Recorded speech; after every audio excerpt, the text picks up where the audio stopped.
And my colleague Dorothy Nanyonga is going to help. Under the new measures, most U.S. non-immigrant visas issued to Ugandans will now be single entry and valid for just 3 months, a shift first communicated in July last year.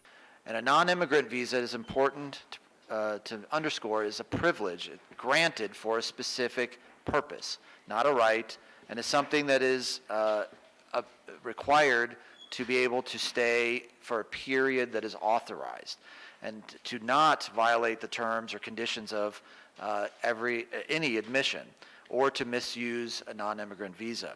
And so, more significantly, Uganda has been added to the Visa Bond Pilot Program effective January 2026. Ugandans approved for B1, B2, business or tourist visas may now be required to post a refundable bond of up to $15,000 before a visa is issued. The consular officer determines that at the time of the interview. So we do have some internal guidelines based on the situation on how much each person pays, and the consular officer will tell them at the time of interview. When someone's visa is approved contingent on paying a bond, we ask them to pay that bond within 30 days. Of course, if they're traveling much later, we're going to put that on hold, so they pay the bond closer to their travel date. When someone returns, it departs the United States, whether they return to Uganda or go elsewhere, but as long as they depart the United States, that bond is refunded within 30 days to the traveler. The briefing was held alongside officials from the Ministry of Foreign Affairs, who urged those who intend to travel to the U.S. to follow their visa restrictions. From about June last year, there have been targeted programs organized by Ambassador Kakonge and her team.